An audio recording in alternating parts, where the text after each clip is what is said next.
Okay, so welcome to Brown Bag History for January 18th, 2003. We're talking about David Thompson and the fur trade.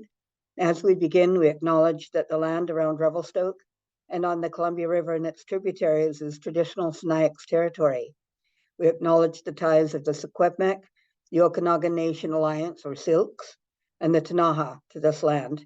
We acknowledge our use and inhabitation of this land sacred to these four nations. We respectfully honor their traditions and culture. So if you've come here expecting to learn everything there is possibly to know about David Thompson, you're in the wrong place. There's books and books and books. I've got a small selection of books on David Thompson here. Just going to do the highlights of his career and the talk about some of his explorations specifically in this region. So he is a really interesting fellow, and he is recognized as possibly the greatest land geographer ever. In terms of the amount of miles that he covered and the amount of mapping that he did. He was born in England in 1770 and lost his father at a young age. So he was sent to a charity school, and he showed an aptitude in math. So he was being prepared for a career as a midshipman in the Royal Navy. He was instructed in algebra, trigonometry, geography, and navigation using practical astronomy. But when he was 14 years old, the Hudson's Bay Company was recruiting young apprentices. So he was sent over to Canada in 1784, bound for Hudson's Bay, and began working with the Hudson's Bay survey crews. In 1788, near present-day North Battleford, Saskatchewan, he was 18 years old and fell down a bank and broke his leg. And back then, a broken leg was a very serious injury, life-threatening. He was actually under 24-hour vigil for 3 weeks. And it was even 4 months later, there was still concern over his injury. The ankle swelling had not come down. So it was a full year before he fully recovered and walked with a limp for the rest of his life. During his recuperation, he trained under Philip Turner, learning practical astronomy. Turner had been the Hudson Bay Company official surveyor for the past 10 years. His apprenticeship was due to end in 1791. They were usually given a suit of clothes as they left their apprenticeship, but he specifically requested surveying instruments and ordered a brass sextant and artificial horizon. He later acquired a brass compass, a thermometer, various drawing instruments, and a 2-volume set of Robertson's Elements of Navigation. So he was set off on his career as a geographer and map maker. In September of 1792, he left York Factory under orders to find a shorter route to the fur-rich Athabasca country by way of Churchill River. But in 1797, the age of 27, he joined the rival Northwest Company, which was a lot of the Northwest Company. A lot of the shareholders in that were the actual fur traders, the people who were out in the field, and he felt that the Northwest Company would give him more scope for doing exploration and map making, where he thought that the Hudson's Bay Company was more interested in the commerce and of the fur trade. So he thought that that was a better fit for him. He was charged with discovering portions of the Northwest Company's houses, which were likely to be affected by Jay's Treaty, which was establishing the new border between of the United States. The treaty required British posts operating in American territory to close. In 1799, at the age of 29, he married 14-year-old Charlotte Small. She was the daughter of a Northwest Company partner and a Cree woman. They had, over their life, they were together for 60 years. They had 13 children together and died within 3 months of each other. She and their children accompanied him on many of his trips. And as you'll hear later, a lot of the women were actually quite crucial in the work of the fur traders, because they were the ones that had the skills in dressing furs and preparing the carcasses of the animals that were shot. And you can see one instance where they actually couldn't dress a fur because there were no women. There's a whole other story here that that we can imply about the lives of the women of the fur trade. The one thing we can say about David Thompson is that he stayed with his wife, and a lot of the Scottish and British fur traders would come over and take what they called country wives, have children with them, often Indigenous women or Métis women, have children with them, and then abandon them to get proper English wives once they were more settled in society. That was very, very common practice. But David Thompson and Charlotte Small did remain together. In 1806, the Northwest Company made the decision to make an attempt to open trade with the First Nations west of the Rocky Mountains. And David Thompson was charged with that task, and he set out for Rocky Mountain House. He arrived at Rocky Mountain House on October 29th, 1806, with his wife and their 3 children at the time to spend the winter. In May of 1807, Thompson and his family and the explorer and fur trader Finan MacDonald and 8 voyageurs set out to cross the Rocky Mountains. They traveled up the North Saskatchewan River past Kootenai Plains and over what would later be known as House Pass. They descended the Blaeberry River to the Columbia River, although at that time they didn't realize it was the Columbia because, of course, the Columbia flows north. They arrived there on June 30th of 1806. The previous year, Jacko Findlay, another trader, had cached a canoe for them at that spot, but the vessel was smashed. So they spent the next week building boats for the next stage of their journey. So because the Columbia flows north from there, Thompson didn't believe that he was on the Columbia. So they ascended the river, arriving at Lake Windermere on July 18th. Near the south end of the lake, they built Kootenai House, where they spent the winter trading with the Ktunaxa people. In the spring of 1808, he left his family at Kootenai House and went south across Portage to Kootenai River, which Thompson named McGilvery's River. He was planning to explore that river as far as possible and find the nation that was referred to then as the Flathead Indians to invite them to trade. So he went down into Montana and Idaho, near the site of today's Bonners Ferry, Idaho, and from there crossed to near the site of present-day Cranbrook, then returned to Kootenai House, arriving there in June of 1808.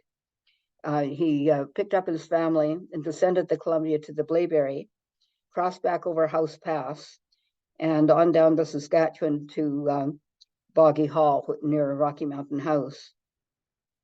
So he delivered the furs that he had acquired on that trip and picked up the trade goods and started his return journey. So between the fall of 1808 and the winter of 1809, Thompson returned to Kootenai House and acquired furs, which he took back up to a fort near Edmonton. So he was continuing his travels throughout that area into Montana and into the States and exploring the Kootenai River area.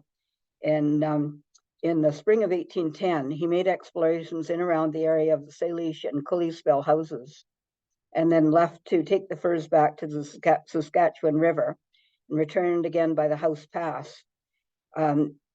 In September of 1810, he discovered that the Pagan indigenous people were no longer letting them pass through their territory because they were concerned with the trading that they'd been doing with the Ktunaxa, and including trading of firearms. So they no longer wanted them to go through their territory. So at that point, Thompson realized that he'd have to find a northern route into this region and hopefully get onto the Columbia River, which he was still trying to navigate the upper reaches of.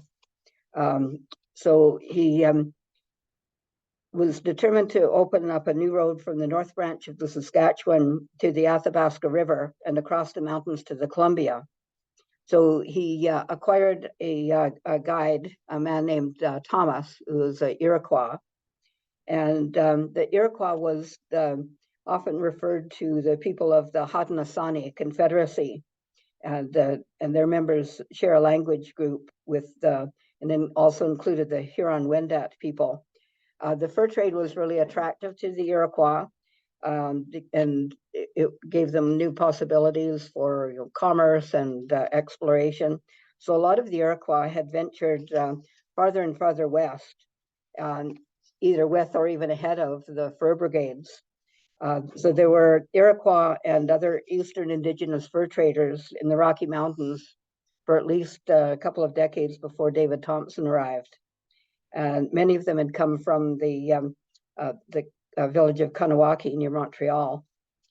So they set out from Rocky Mountain House on October 28th, 1810, and after 38 days reached what is now Jasper Park with 24 men. They paused to make dog sleds and snowshoes, and then Thompson set out on December 29th. The deep snow made it impossible to continue with their horses. Game and food were scarce, most of the men had to be sent back to Rocky Mountain House, some of them to return with provisions, but some did not return to the expedition. So Thompson and his men built a hut and prepared for the next stage of their journey. At the end of December, they started up the Athabasca. And at Miette River, just upstream from present-day Jasper, they had to lighten their load, and one man was left behind to establish a camp. So in early January of 1811, they left the last of their horses on the east side of the Athabasca and approached what they referred to as a broad defile, the way to the pass. There were 13 men on snowshoes and 8 dog sleds who crossed the main Athabasca and turned west and south up Whirlpool River. There was Thomas the guide, Baptiste the hunter, and 10 French Canadians. They were trudging through up to 7 feet of snow. And according to Thompson, each man ate around 8 pounds of meat a day, plus meat, and they also had to have meat for the dogs. There's some notes, got a note on the exhibit in the hallway where Thompson is talking about the men and saying how much they were eating. They were eating more than he thought that they should be for their daily rations, and was concerned about their supplies lasting. So 5 days after the Whirlpool River, the snow and wind abated, and Thompson wrote, "The view now before us was an ascent of deep snow, in all appearance to the height of land between the Atlantic and the Pacific Oceans. It was to me an exhilarating sight, but to my uneducated men, the sense of desolation before us was dreadful. A heavy gale of wind, much more a mountain storm, would have buried us beneath it, but thank God the weather was fine." On January 4th, 1811, he said, "Up this river is the canoe road to pass the Canoe River on the west side of the mountains, and so down to the Kootenai River. It is also by this stream that is opposite us that the large animal so much spoken of as hunting about here was seen and supposed to be the mammoth." So, of course, I sort of found this the most interesting part of his journals. They saw the track of an animal, and they were speculating that it could have been a mammoth. And he was saying that some of the indigenous people had stories of like their ancestors having seen mammoths. So in January 7th, 1811, he writes, "I saw the track of a large animal, has 4 large toes, about 3 or 4 in length, and a small nail at the end of each. The ball of his foot sank about 3 inches deeper than his toes. The hinder part of his foot did not mark well.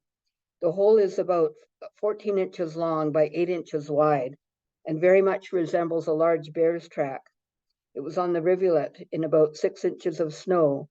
One man, a Cree, has asserted that his grandfather told him he saw one of these animals in a mountain pass where he was hunting, and that on hearing its roar, which he compared to loud thunder, the sight almost left his eyes, and his heart became as small as an infant's. In a later comment, he said, I never appeared to give credence to these reports, for they appeared to arise from that fondness for the marvelous so common to mankind. But the sight of the track of that large beast staggered me, and I often thought of it, yet never could bring myself to believe that such an animal existed, but thought it might be the track of some monster bear. So they're in the middle of they're in the Athabasca, or the Athabasca Pass in January. Trudging through 7 feet of snow, and they come across this giant footprint. You can imagine how what they would have thought about that. And of course, he talks about their difficulties. The men were hungry and tired and frustrated. In one note, he says that one of the men beat a dog senseless. And the sled that we made got broke and was with the dog thrown aside. So January 10th, they reached the top of the pass, and he wrote in his narrative, many reflections came to my mind. A new world was, in a manner, before us, and my object was to be at the Pacific Ocean before the month of August. How we were to find provisions, and how many men would remain with me, for they were dispirited. Amidst various thoughts, I fell asleep on my bed of snow, and their descent to the Columbia began the next day.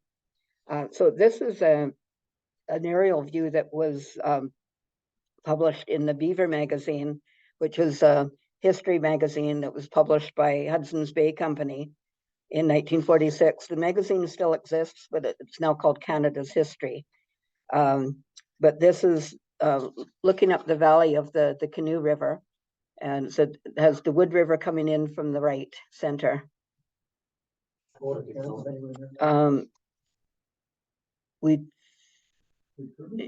But boat encampment is somewhere in here, but there was dispute about actually which side it was on.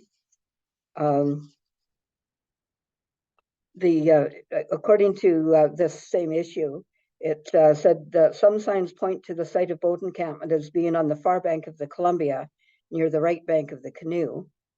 So it would be in there.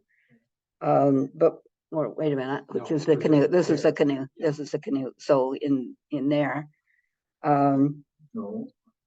There. Okay. Said, but more recent opinion holds that it was located near the left bank of the Wood on a site now covered by the Columbia. So left bank of that would be there. Okay. So those were nobody knew for sure by 1946, and of course that area is completely covered by the Mica Dam Reservoir now. He said they pressed on up following the Wood River, they reached the forks of the Columbia and the Canoe Rivers on January 18th, 1811. They pressed on up the Columbia until the 23rd, and they were going upstream. But the going was too hard, and they returned to the river conjunction, which Thompson named boat encampment. They'd only traveled 12 miles in 4 days. So by January 26th, they were back at boat encampment.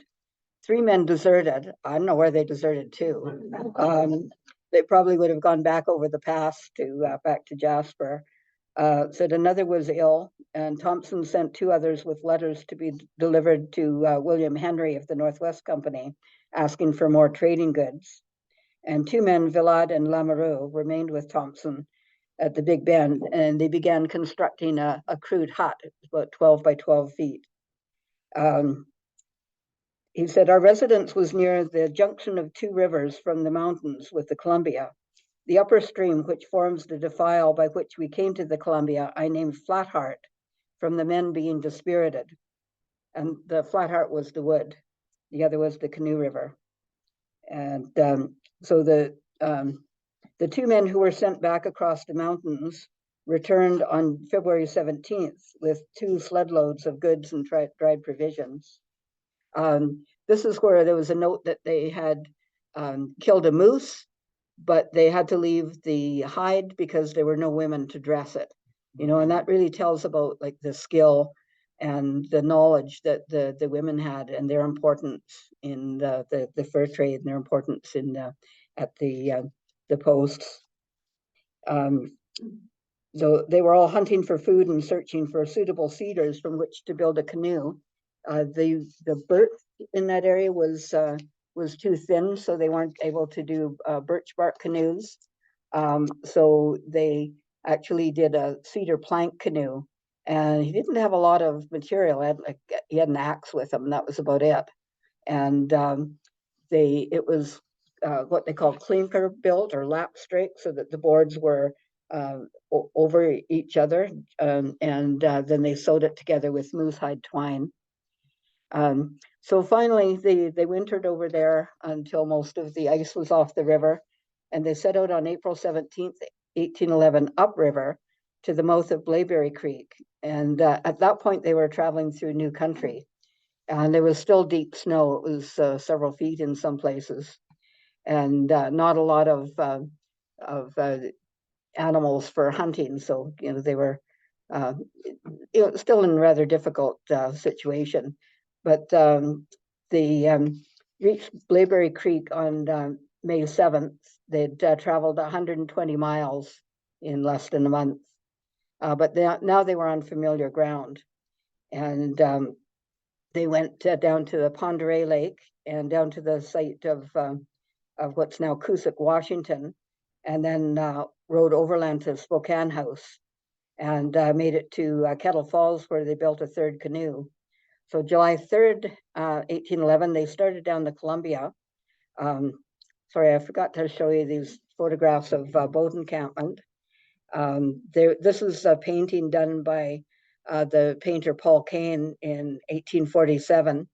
And then if you compare that to this photograph taken by Earl Dickey in the 1940s, you can see that Kane has exaggerated the mountains quite a bit, as painters will do. And this is a color photograph of on the Canoe River by Earl Dickey in the 1940s, colors from a color slide. And this is also from that 1946 issue of the Beaver magazine, and they're comparing one of Earl's photos with the Kane painting there as well.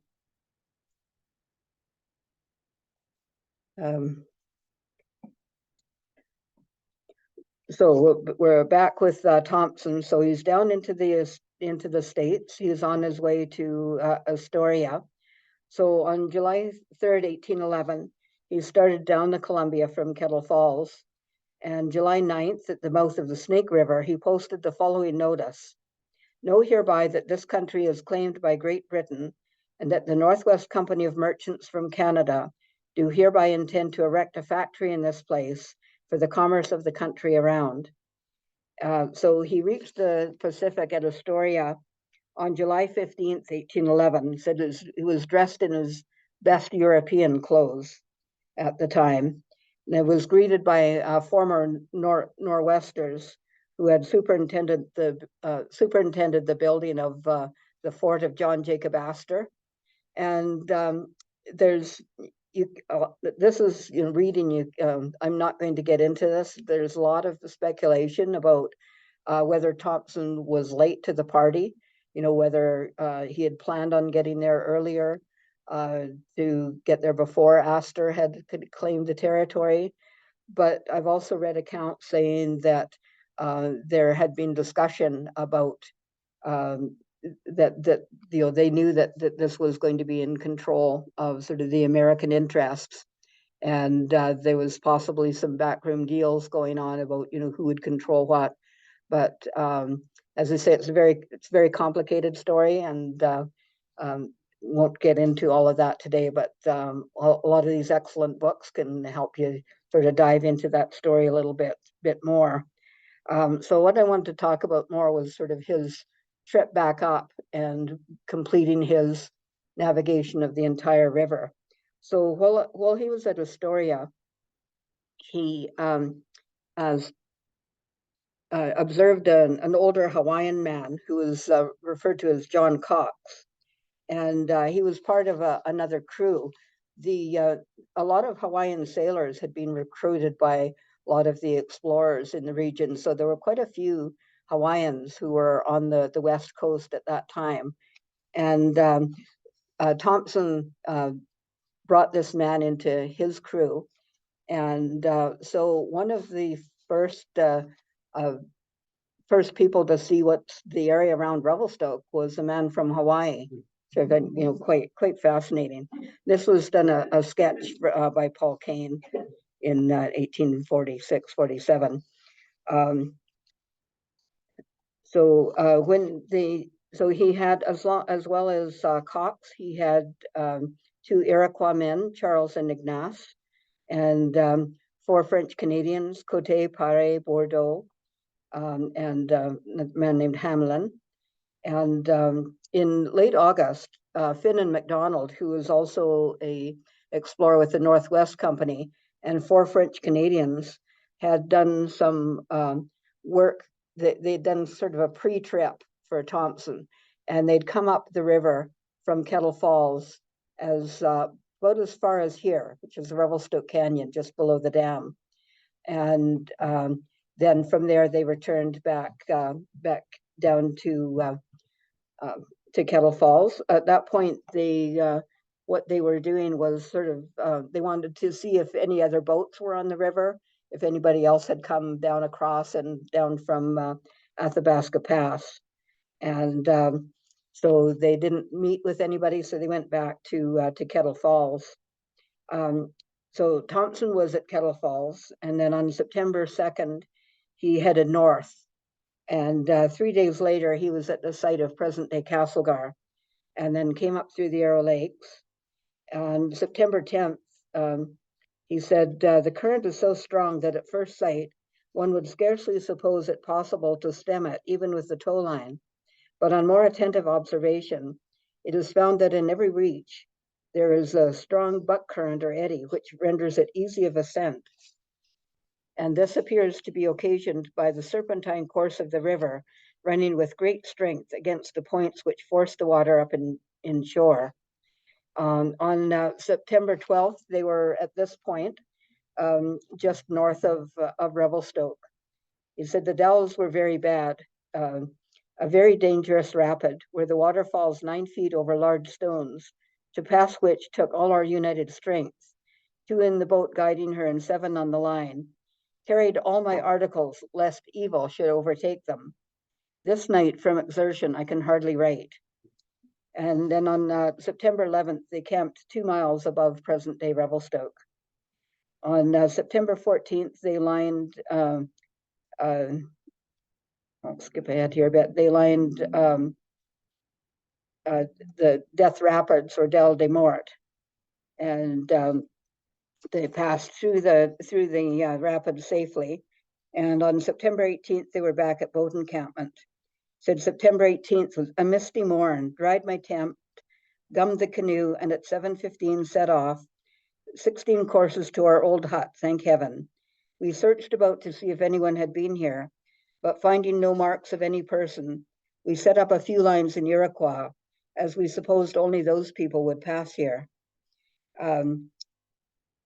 So they eventually there were some people who came over, another group that came over from Athabasca Pass, and they met up with them there. And then at that point, David Thompson traveled east, and that was actually 1812 was his last trip on the Columbia, and never returned west after that time. He was retained by the Northwest Company as a partner until he has completed his map. And there's a section, this is a section of his map here. I think some of his maps are in England and some in other, possibly in Ottawa, but his mapping was really quite extraordinary. You can see here it says Nelson's Mountains, So that's what's now the Selkirks. So there is sort of the Columbia River and the Big Bend right in that area. So, given the material that he had to work with at the time and his equipment, his maps were quite amazingly accurate. He was unsuccessful in gaining rights for his own map, so he ended up living in poverty in the later years of his life and died in Montreal in 1857. There was a memorial erected at Lake Windermere in 1922 and a cairn at boat encampment, which I'll show at the end of the talk here. There was this was an artist who did some work in the area. This was a painting that he did of boat encampment, which is quite different from the Paul Kane painting. So after David Thompson's mapping of the Columbia River, the route from Athabasca to the boat encampment and down the Columbia became a major fur trading route, and then down into the States and Fort Colville in that area. The Northwest Company merged with the Hudson's Bay Company in 1821, and that's the time at which they renamed the Nelson's Mountains to Selkirk Mountains in honor of the Earl of Selkirk, who was a prominent member of the Hudson's Bay Company and founder of the Red River Settlement. So the brigades were traveling down quite often. There's a couple of stories I'd like to mention. There was explorer Ross Cox, who was a clerk in J.J. Astor's American Fur Company, and was present at the time that Thompson was there. He published a book called Adventures on the Columbia River in 1831. And there's one story in there. He said that the group reached boat encampment on May 27th, 1817, and 7 men of the party were considered to be too weak to make the trip over Athabasca Pass. So they were ordered back down south. It was felt that they could arrive safely at Kettle Falls in 3 days. So they were given 3 days of provisions. But they made it to the Death Rapids and disembarked. They tied a line to the canoe's stern and used poles to try to keep it from the rocks. But halfway down, the canoe caught a current, was swirled around, and the line snapped. The canoe was engulfed and smashed. So there they were without any transportation and no provisions. They were walking down the Columbia River, trying to get down to where present-day Arrowhead is, where there was, at the very least, some Sinaiaks people. But it said, on the 3rd day, poor Macon died, and his surviving comrades, though unconscious how soon they might be called on to follow him, determined to keep off the fatal moment as long as possible. They therefore divided his remains in equal parts between them, on which they subsisted for some days. Finally, there were only 2 men left, Lapierre and Dubois. And according to the story, Lapierre was found on the Upper Arrow Lake by 2 Sinaiaks men, and they took him down to Kettle Falls. And his story was that he was suspicious of Dubois. And one night he pretended to sleep and saw Dubois cautiously opening his clasp knife and was about to cut his throat. So Lapierre said that he managed to get the knife from Dubois and in self-defense cut his throat. Later, remains of the other members of the party were found, and there were indications of murder of maybe all but that first person who possibly died of natural causes. Lapierre was sent to East to trial, and one Sinaiaks man was sent along as a witness. But the testimony was all circumstantial, so he was acquitted. Another famous person who traveled down the Columbia was the botanist David Douglas. The Douglas fir is named after, so he did some collecting in this region. He discovered an indigenous tobacco plant on the Columbia. And then so there's another painting of the Death Rapids by Henry James Ware. Did quite a bit of painting in the West, showing the wild river that no longer exists. Another painting of Death Rapids by the painter Paul Kane. So I'll talk about Kane in a couple of minutes. And then, of course, Death Rapids, where that group of travelers would have lost their boat. And another dicky photograph of Death Rapids. And then here we have just south of Death Rapids is Priest Rapids. And there was an event that happened there in 1838. There were two priests, Francis Norbert Blanchet and Modeste Demers, were sent to what was referred to as Oregon Territory by the Bishop of Quebec. And the letter from the bishop in April 17th, 1838 says, "My dear fathers, you must consider as the first object of your mission to withdraw from barbarity and the disorders which it produces, the Indians scattered in that country. Your second object is to tender your services to the wicked Christians who have adopted there the vices of Indians and live in licentiousness and for the forgetfulness of their duties." And of course, that's the kind of language, that's the attitude of the church towards Indigenous people at the time. They were told to prepare infidel women for baptism in order to substitute lawful marriages for these irregular unions. But they were also told to learn the languages of the people and to publish a grammar and establish schools and catechism classes.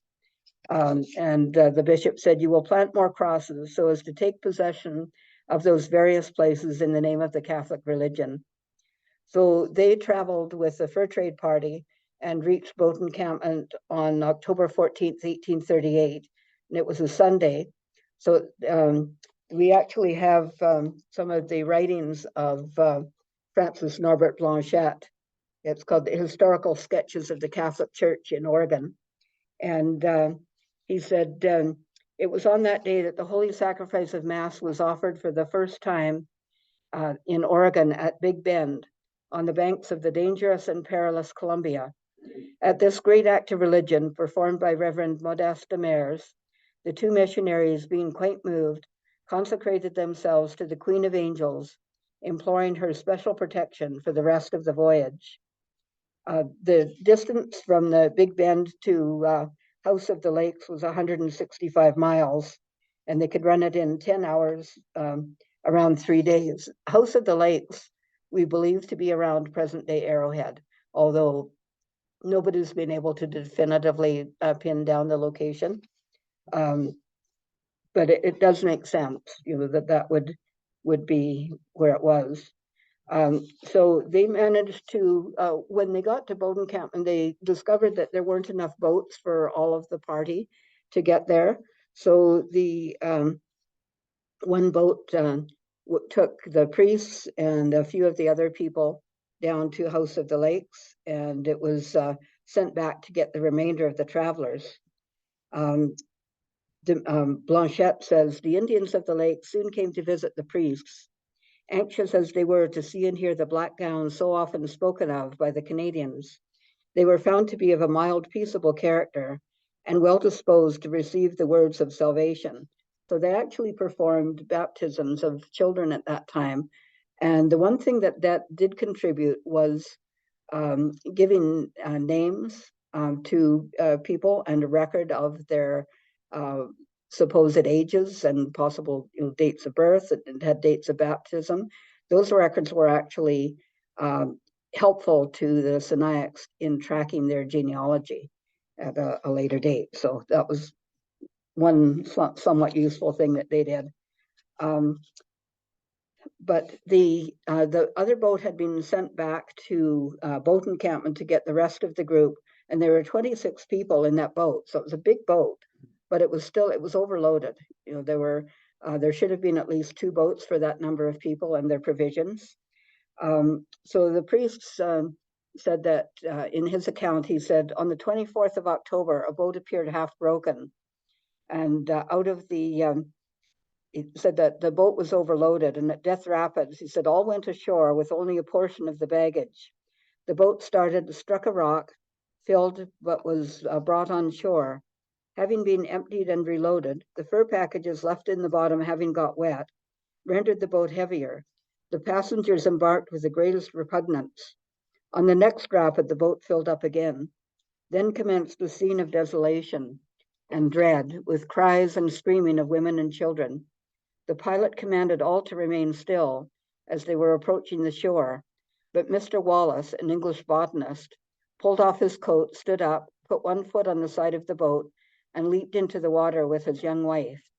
The boat lost its balance and upset, and of 26 persons struggling in the water, 12 lost their lives, Wallace and his wife in the number.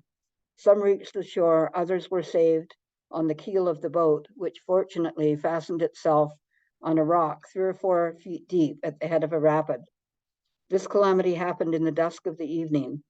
The body of a child was found caught under the boat. Sad, long, and excruciating was the night. The next day, the boat having been repaired, the survivors continued their sorrowful journey. That was from the account of Blanchette.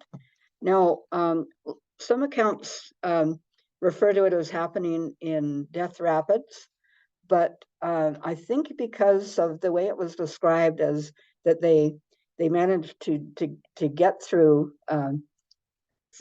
Death Rapids, even though the boat was sort of waterlogged at that time, and it said that it happened at the next rapid, and the next rapid after Death Rapids is Priest Rapids, and I've actually seen it written in reports that claiming that the priests died at that point.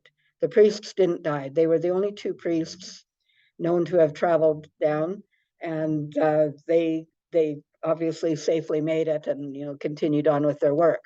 But I think because of the association with the travel of the priests, it got the name Priest Rapids.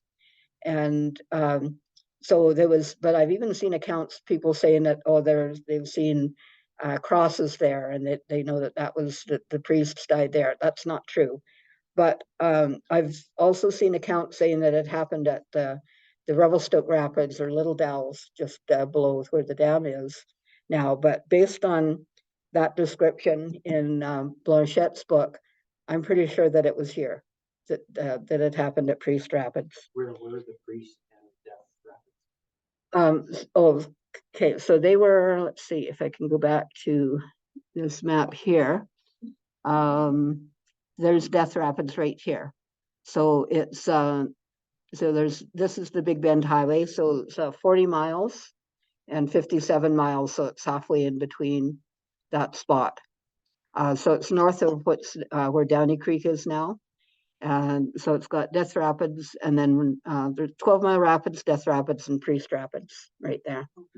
Yeah. So of course that no longer exists because of the reservoir.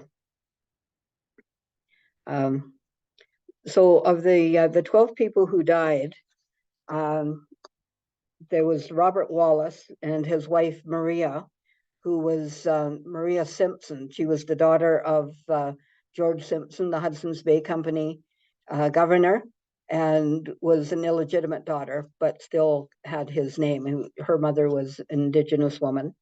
Another person who died was another botanist, Peter Banks, and both Wallace and Banks were botanists, and they were actually doing work under the auspices of David Douglas. There was also a man named Pierre LeBlanc from Red River, and 3 of his children, and Kenneth MacDonald, Fabien Vital, and Jean-Baptiste Liberté, and 2 children of André Chalafou. So there were quite a few families that were traveling on this route.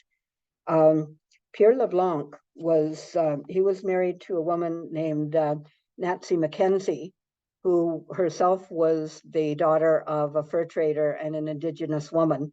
She also went by the name Matuski, and she had been previously married to a fur trader named John McTavish, and he was one of those people who left her behind and brought back a British wife and gave her to LeBlanc to be his wife.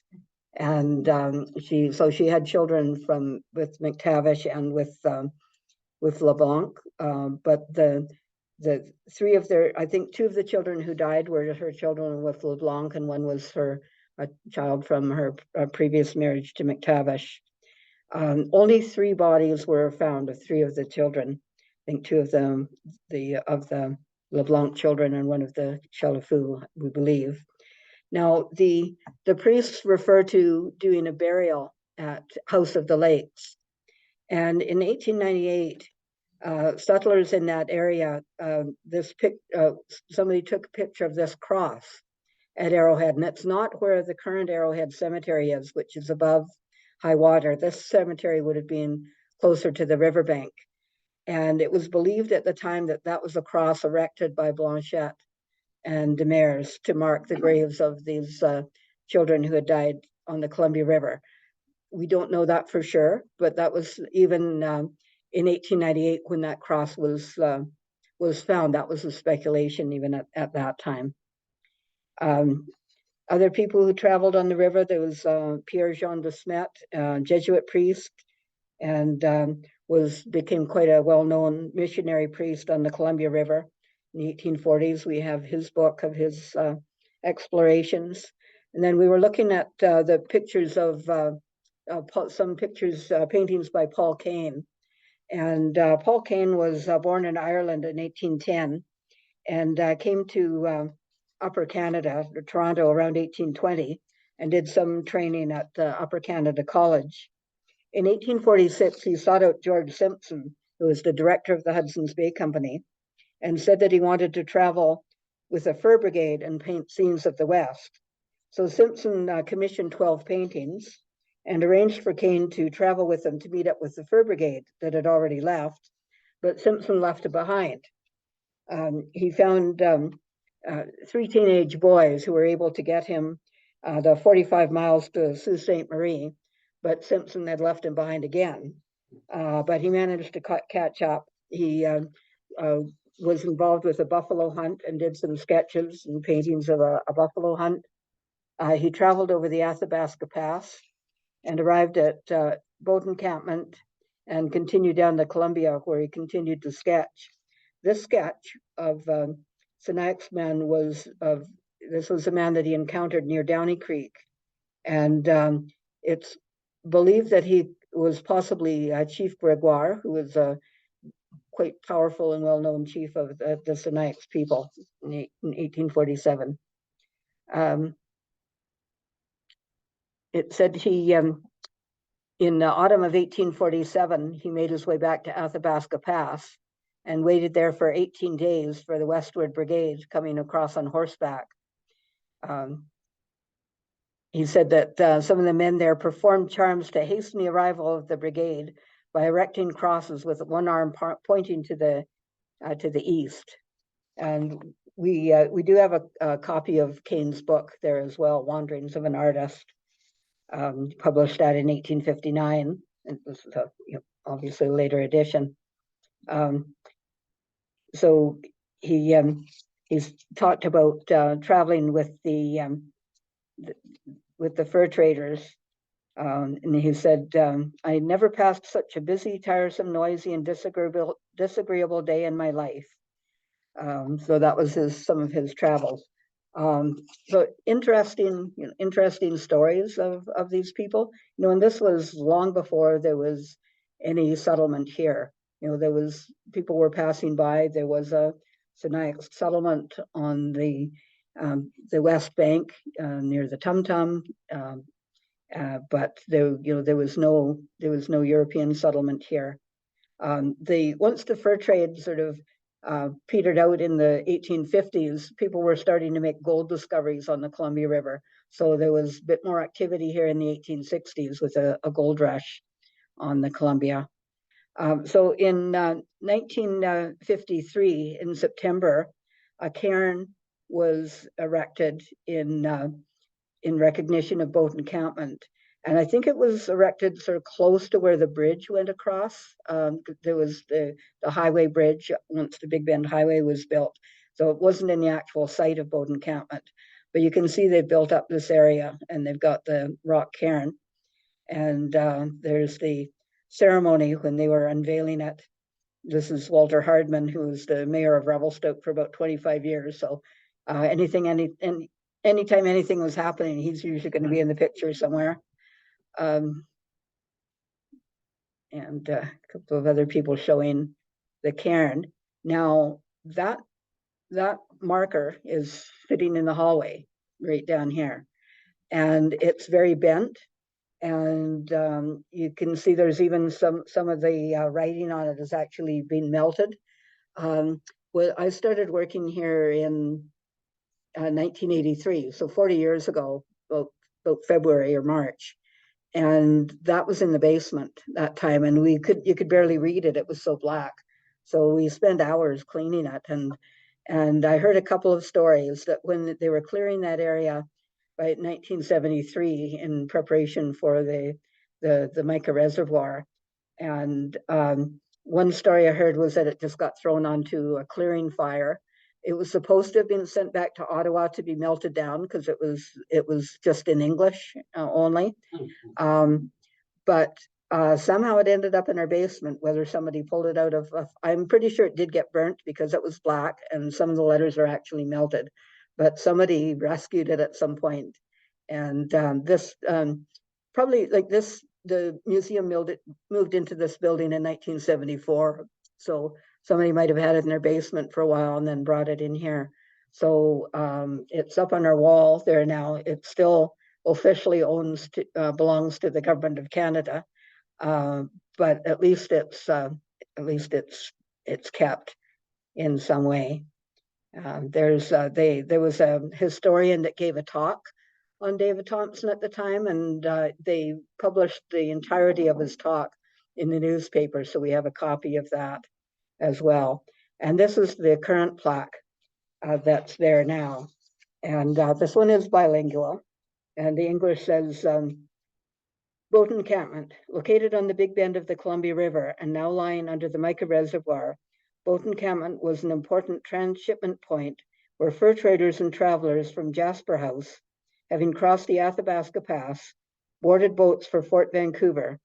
First visited by David Thompson, who wintered here in 1811, boat encampment was for nearly 50 years an important transfer point on the express route from the Pacific coast to Montreal and York Factory.